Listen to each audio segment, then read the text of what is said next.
harder than getting sober, possibly. Anyone who listens to my podcast knows that I have a terrible time with technology. And this whole time we've been doing this, I've been going, well, it can't be Omar's fault because he's really good with technology because he's got this hit podcast and he interviews people over Skype and he's a dude. Listen to me being sexist, totally. You know?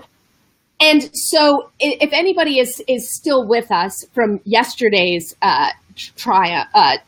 tribulation, really, we tried to do this yesterday at 2:00. He couldn't hear me. I came home. We tested it. It sounded perfectly. So then we set it up today and it didn't work. And now, I don't know, he rebooted and now here we are. Somehow, some way, it is my fault. No, it was, okay, let's be totally clear because if you work a good program, you work a program of rigorous honesty and you acknowledge when you have been at fault, and I must do a little bit of a 10th step here and say, yesterday was totally my fault. I made amends. Wouldn't you say I made amends? Absolutely. Yeah, we're fine. And then I have to make amends here because here I'm thinking, I'm like, what the fuck is going on? Hey, can I cuss? Yeah, you guys, if you're upset by him cussing, you need to tell us. Are any of you there? Have any of you? Anyway, you were thinking, what the F is wrong with her? Is what you were thinking. I was like, it can't be. Well, not entirely, because we tested it yesterday, so I got to look at my side. So let me see what I can do, and let me see what I can tweak. And I said, the only thing I can do here is reboot, and then hopefully it works. And then here we are. Look at it. Look at it. I have to say, though, you do learn a little bit about somebody when you're going through something like this. Like, I feel much closer to you. And you were very chill. Now, do you think that is because you're extremely sober, because you live in Costa Rica, or because you have a hit podcast? Like, what do you think this is that you could just be very calm while I was sort of being hysterical? Do you credit this to your sobriety? It's all of the above. Absolutely. It's living in Costa Rica. Costa Rica is totally. What's up, Chris? I just see Chris jumped in there. Yeah, Chris. And, it is. It's absolutely because of recovery. And living in Costa Rica, I mean, it's pura vida. Everybody here, pura vida means I'll handle that shit tomorrow. Okay? Mañana, some other time. Take it easy. It's all good. So when things like these happen, that's the next thing you're like, hey, you know what? It happens, pura vida. And that's all they say. Yeah, but I have go ahead. About pura vida? P-U-T-A-V-A? No. Don't say puta vida. That's bad. Pura. Puta. No, P-U-R. P-U-R-A. Aren't you Latina? No, I just look like it and sound like it from my name. I'm Russian. But here I'm not going to even attempt to say that again because I'll still malign it. Is it hard to stay sober in a place like that? That sounds very like La Vida Loca to me. It's absolutely clown shoes down here. It is an absolute party lifestyle. It's one of the highest alcohol rates in Central America, here in Costa Rica. So drinking is part of the culture. Absolutely, no question about it. So that initial getting sober in the beginning was tough because everywhere you go, everyone is typically drinking, right? Every celebration is, it's time to drink, it's time to party. But fortunately there is some strong AA and NA down here. So I gravitated towards that. So how'd you do it? Did you one day just decide to, I don't really know your story entirely. Did you just one day go, you know what? I've had it. I'm going to go to a meeting, and you found the meeting there that had hope and serenity and all of those things? I was probably doing enough cocaine and towards the bottom there that I would have killed probably a small elephant. It was a complete and utter demoralization. My life was a complete train wreck. So at the end there, here I was in Costa Rica, this party country, the cocaine flowing around like they were handing it out like candy, and it was super cheap down here.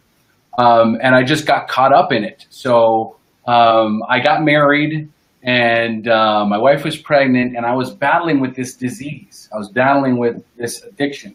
And I just couldn't find my way to disconnect from the drugs. Like I kept telling myself that it's something else, that it is that, I drink too much. So, I just need to cut back on the drinking. No, it's the cocaine. Okay, so I need to cut back on the cocaine. I'll just drink.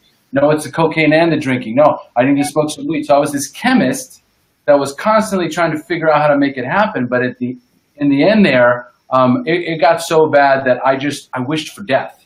I couldn't stop using, and I would disappear for days at a time, and my wife would be calling me frantically, and where are you, and what are you doing? And I would shut off my phone, and this panic and anxiety would cruise over on me. And I remember waking up in the mornings and the birds would be chirping. I'm like, oh my God, did another day go by?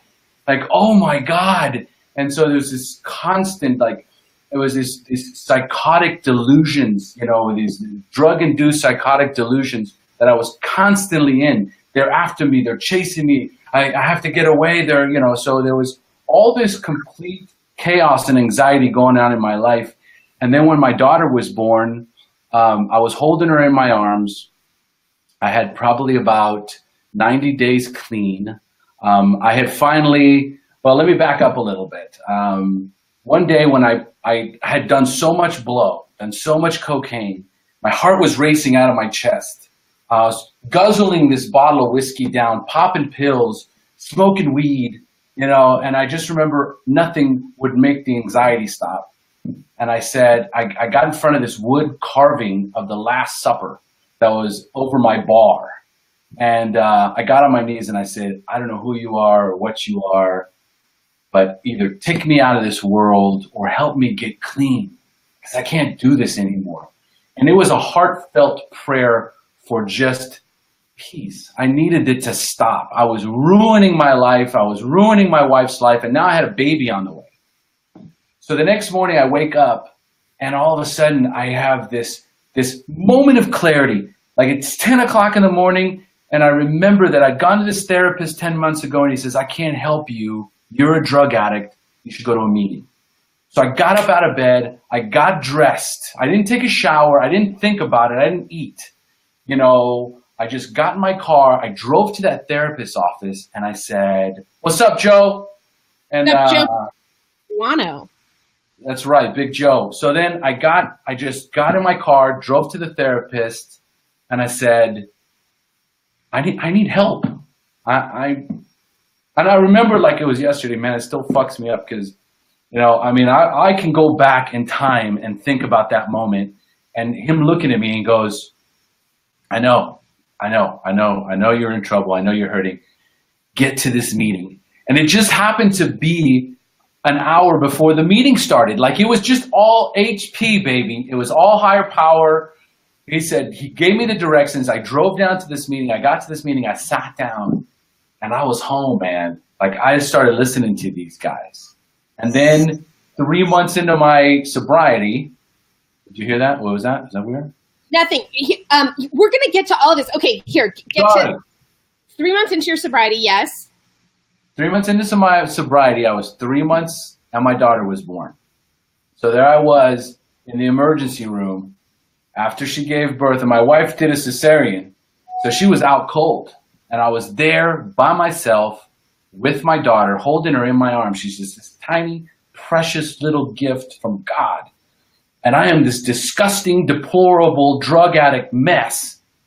And I just remember sitting there crying all over, just going, God, if you see fit to get me through this, I promise I will do whatever I have to do to be the best father that I can be to my little girl. And I am 14 years clean and sober today, and she's 14 years old. So HP, baby. So I did want to say for anyone who's watching that I'm talking to Omar Pinto. He has a podcast called the SHAIR Podcast. You can access it by going to that URL, or you can find it on iTunes, and it's on SoundCloud and all of those places, right? Yes. And he goes by sometimes. Sometimes he does. He lives in Costa Rica. You just heard his story, his moment of clarity and how he got sober, but he's been sober over 14 years. And the SHAIR Podcast, I have to say, and by the way, if you have no idea who this woman is yapping at him, I'm Anna David. I'm the editor-in-chief of InRecovery magazine. and I am sober. Look at Joe living the dream. Bueno. Is that how you say it? Anyway, I've been sober. It'll be 17 years in November. And Dawn, freaking love Dawn.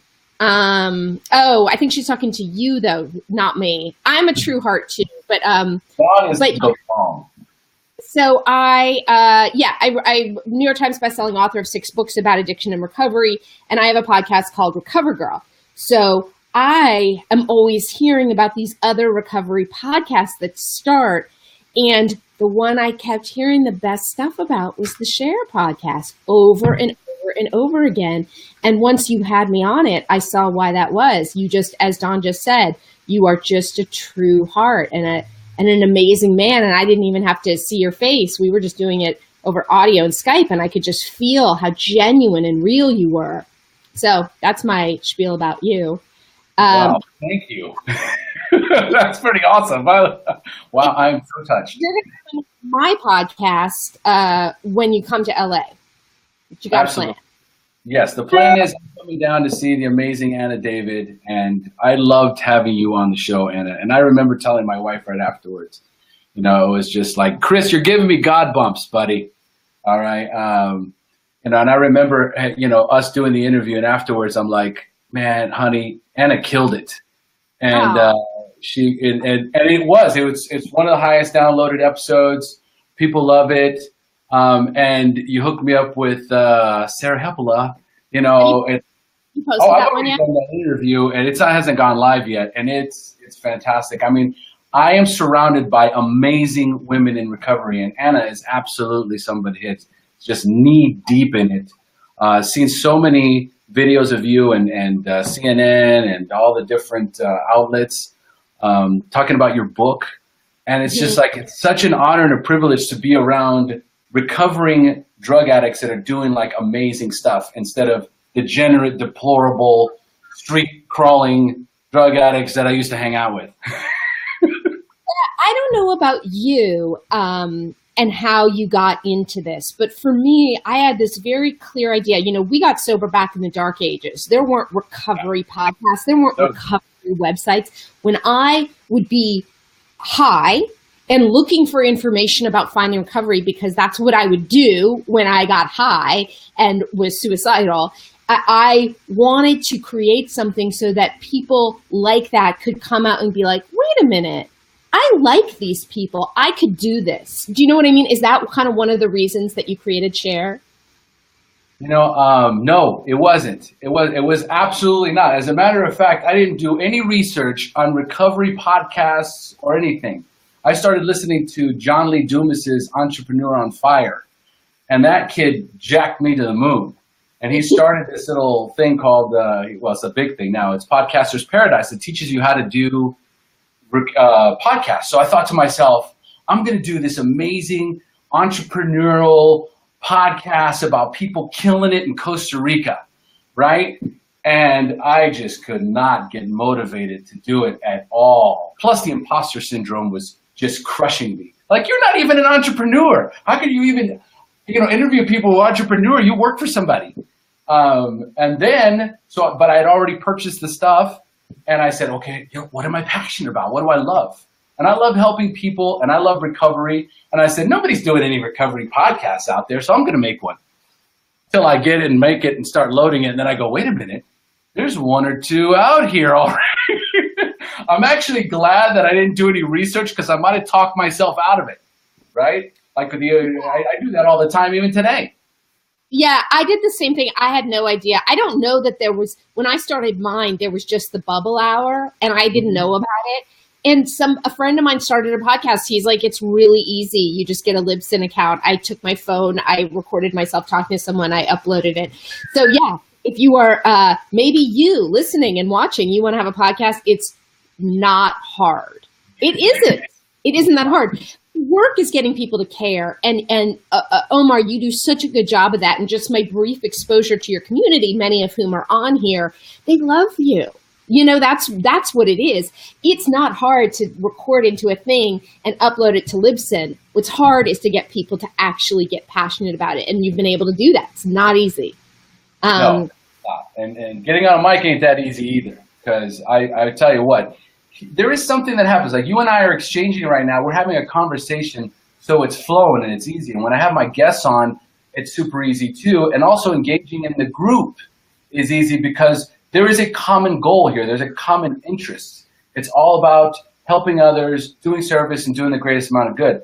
But when I've just started doing these little mini episodes where it's just me talking, and for you guys out there listening, those are going to be coming out very soon. I've got 5 episodes recorded. 3 more are going to be launched very soon. But why is it taking me so long? Because every time I push record and it's just me talking into a mic, it's this. I'm an imposter. You don't know what you're talking about. Nobody's going to listen to this.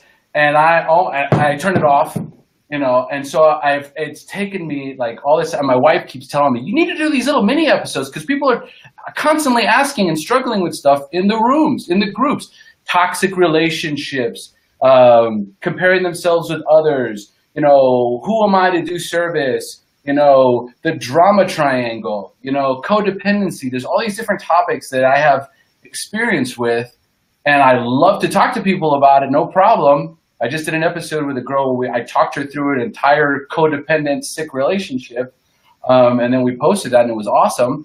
But it's always, I'm just like the rest of you guys, man. I wake up in the morning with the itty bitty shitty committee racing around in my head, telling me that I'm not good enough. And, it's like, I gotta get into center. So just be mindful that it happens. It happens to all of us. So you just have to break through it.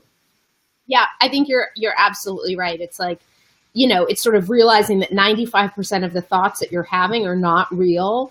I'll do an exercise where, true confession, I had to do this yesterday because I was just in my head, where I write down I typed up unreal thoughts. It was a document.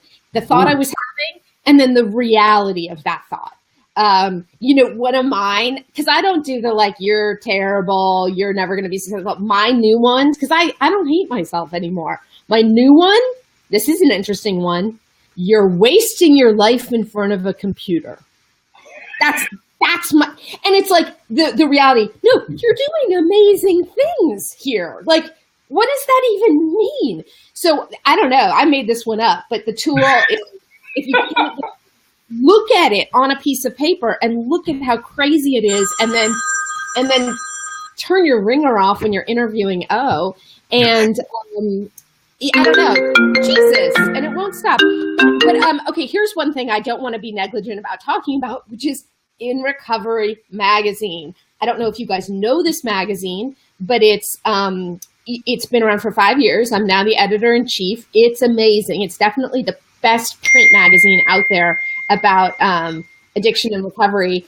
And we're going to be doing a story on Omar in our November issue. And so this is an actual print thing. We're going to see this mug on a page that is not going to be on a screen. So if you want to see that story, you got to subscribe. And guess what? I just gave you the URL so you can subscribe. And so yeah, like I'm saying, this will be an actual print magazine that will come to you in the mail. It's $10. And if you don't love Omar enough to spend $10 on him, no, I'm kidding. You're not doing it for him. You're doing it for you. It's a great magazine. And one thing that I wanted to point out to people and invite your fans and you, if you have time to do it, is we're running these stories once a week called The Journey from Fun to Abuse. If you guys want that URL to subscribe, just let me know, because I'm going to put a new URL up here.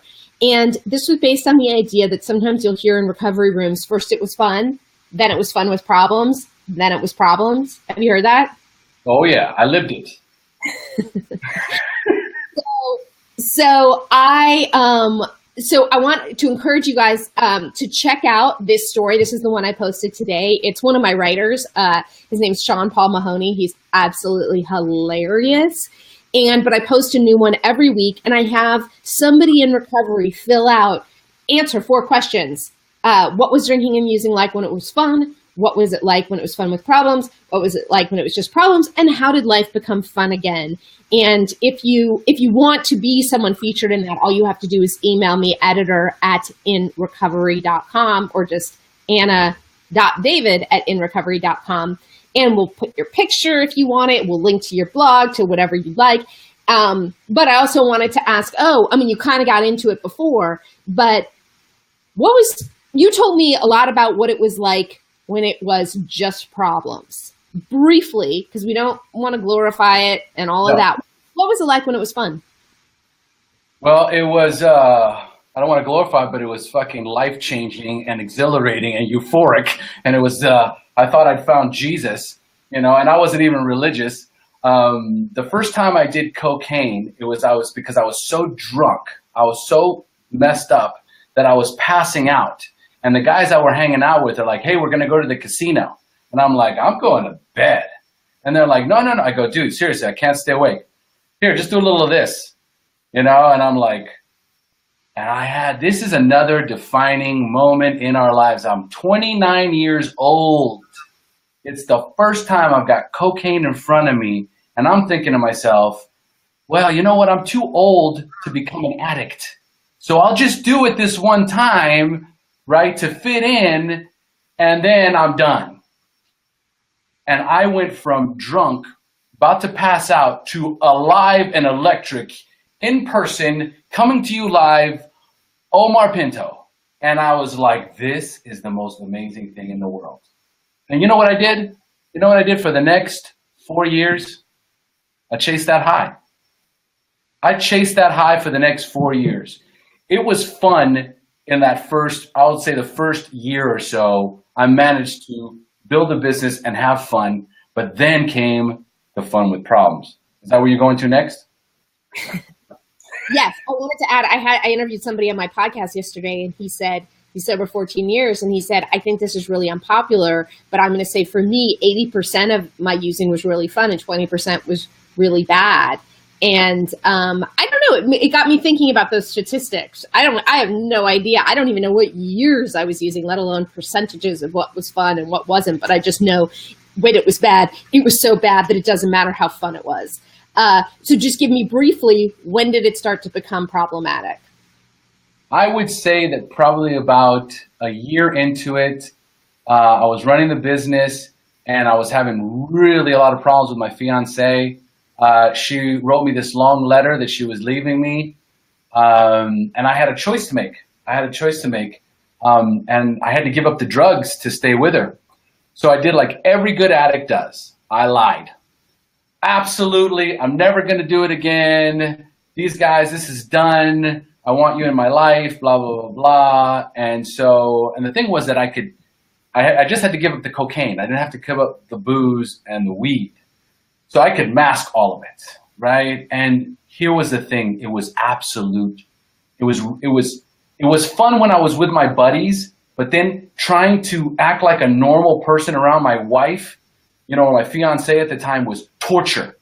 Like, I just remember being in times where I'm thinking I've got everything under control, right? And I'm fighting with this disease, and I'm loaded with I don't even know how many narcotics. And I'm trying to act like a normal person, right? And it was just like, when is it going to be fun again? When am I going to find that magic combination again where I take that stuff and it's going to make me feel like the second coming of Christ again? And it just never happened. It just gradually got worse and worse and worse and worse until it just was never good, ever. It was never, ever, ever good.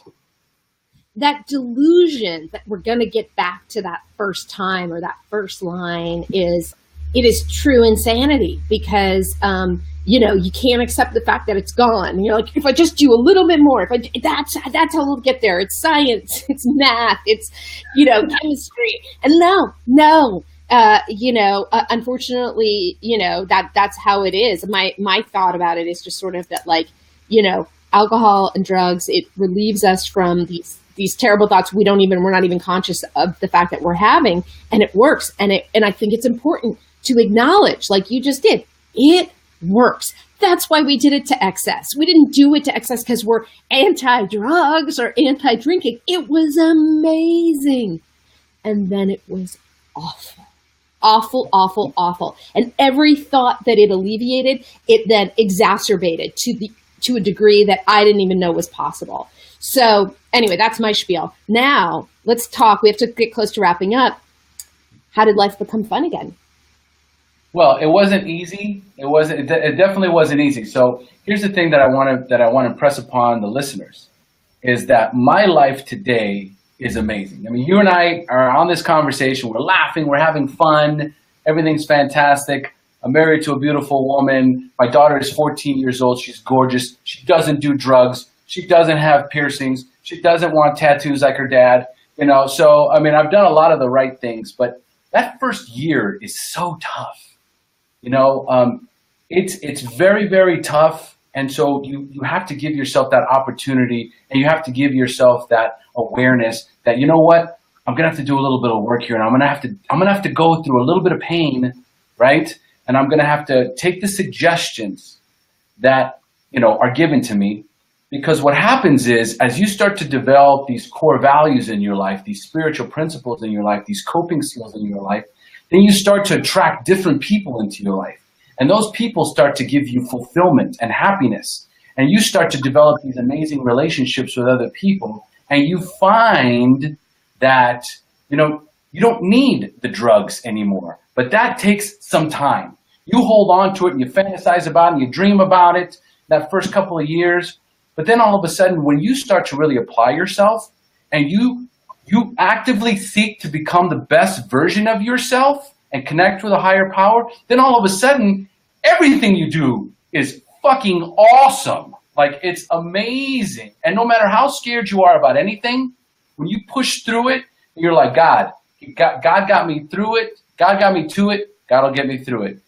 When I'm on this call, it's about, let the words be yours and the experience be mine. Let me, share a message of hope and recovery, right? And that's why I'm here. That's why we're both here, right, Anna?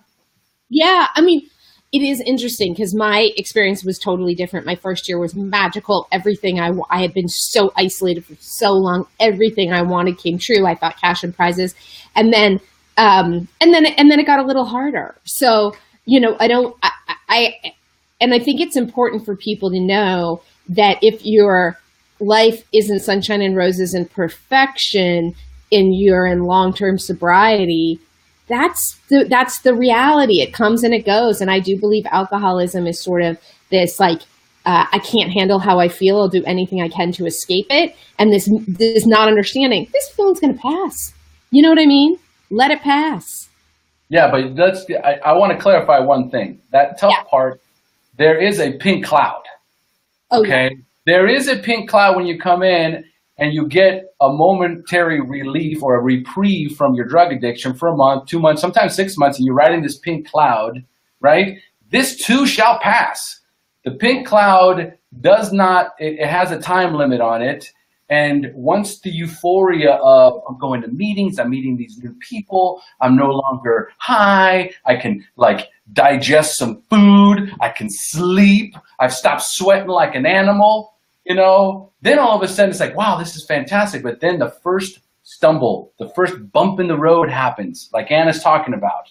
All of a sudden you start working the steps and you start doing a little work on yourself and you're like, well, I don't like this. Starting to feel a little uncomfortable. I'm starting to have some feelings. Ew. I need something. For me, it's a lot of coffee. That's why I'm jacked to the moon right now. A little caffeine, but other than that, it's nada. Yeah, I'm a big fan of the old caffeine. And I think, I think it's very well said. And I love your people out here. I love that Chris wants us to go for the next 3 hours. Gotta love Chris. But I will say to anybody, whoa, how do I do this? Who is looking for something to do for 3 hours? Chris, this is for you and Joe and Jude and Rebecca and everyone else. Dawn, go to freaking InRecovery.com and keep yourself entertained there. Yes, we're going to be doing a story on Omar in November, and that will be posted online, but there is a lot there now. And if you are interested in being featured in that column that I mentioned, How Fun Became Problems, just email me. You can email me anyway, editor@inrecovery.com. If you were listening when I talked about the hateful thoughts that I feed myself, one of them is you're wasting your life in front of a computer. And the reason that, so you know that I'm in front of my computer, so I will see your email and I always respond. It might take me a day or two, but I do it. That's it. I love you. I love your people. I'm so grateful to you guys for watching. I hope you will continue to check out InRecovery. Do you have any parting words? Well, I will say this, that through InRecovery magazine, I have met some amazing people. That's how I met Dawn, Catherine. I met, who's the one? God, I'm just drawing a blank. Blonde hair. She's been working with InRecovery for a long time. I just drew a blank. Kim Welch. She started the magazine. She's the publisher. Yeah. Okay. Hello. Sorry about that, Kim. I met her a while back, and we've kind of been back and forth. I've been trying to get her on the show. Like, I even had her schedule one time. She had to cancel. But the point is that I have met some amazing people associated with InRecovery magazine. And, what they give and what they provide is just what you need, what we all need. It's all valuable, really amazing recovery-related material that we're all doing. I'm seeing Dawn in there, popping in. Joe Bono. All right, I'm pronouncing it correctly. Joe is like a maniac for service, and so is Jude. Jude's in there right now. She's another recovery, just a recovery lunatic. These guys are in there doing service like they were getting paid to do it. All right. They love the other people in the group and anything related to recovery. So if it's SHAIR, if it's InRecovery magazine, whatever is going to inspire you to stay clean and to find a new way to live. Because I got to tell you something. There's only one thing that you have to change when you come into recovery, and that's everything. And once you realize that all the other shit was just shit, and then this amazing life is waiting for you, then you just want to jump into all of it. You want to listen to SHAIR. You want to jump into recovery and InRecovery magazine. You want to read this, watch this, listen to this. Get addicted to recovery. Forget the drugs and alcohol. That's my piece. Such a good note to end on. Yeah, people will be like, well, now aren't you addicted to those meetings in recovery? Yeah, maybe that's not so bad. And also like, oh, you're just being brainwashed. Well, maybe I didn't make this up. I had a brain that really needed washing. I did. It still needs regular washing. Omar. My brain was filthy. I'm grateful it was washed. Oh, Omar, thank you so much. Thank you for bearing with me at the tech stuff. And you guys, I am so grateful you watched. And reach out. Love ya. Bye. Love you. HP, baby.